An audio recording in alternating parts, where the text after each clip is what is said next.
want. The industry is literally full of pedophiles. Am I surprised Oda's there? No. The man has literally gone on interviews multiple times across the year talking about how they're good friends even after the CP conviction. And if you don't know the story, Rurouni Kenshin's mangaka got busted with so much child porn that they literally thought he was distributing. And the guy who writes One Piece, Oda, the guy who writes about good characters fighting evil effectively, is supporting and friends with the CP lover. The way that he draws some of his female characters and some of the younger ones, I'm not surprised. And if you came out and said, Oda got busted with something, am I surprised? No, not really. Higashi, though, right here, this pisses me off. Because the man is in so much pain, he can't work on a chapter for months at a time, but he can find enough solace and energy to go out and do fan art for a CP lover? Nah, that kind of pisses me off. As somebody who grew up with anime and loves manga, to the point that I literally write my own, it's never escaped me that the industry's full of pedos. Hell, they're so pervasive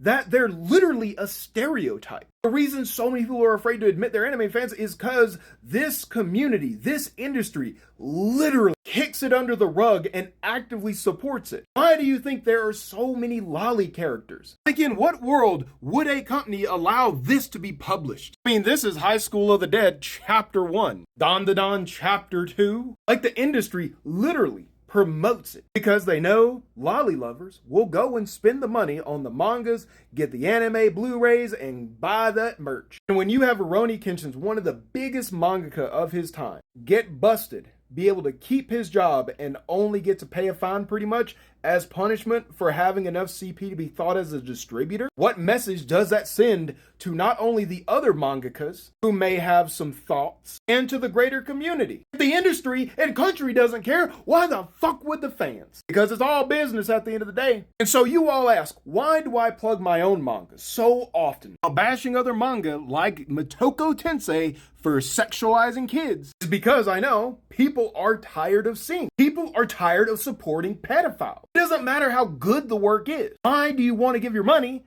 to somebody who's attracted to children? Why would you want to spend your money on somebody who supports that individual? So I'm an alternative to that. I spent several years making sure I could write a story, and then I made sure the art was absolutely stellar. So for those people who cannot separate the art from the artist, I give them an alternative. I don't care if we fan service people, men or women. Hell, I respect a nice pair of liddies. There will never be an excuse for sexualizing a child, whether it's in real life or illustrated. If you want a dark fantasy manga based on my D&D games, grab a copy of The Devil's Deal and Night of Slaughter, which shares the same world.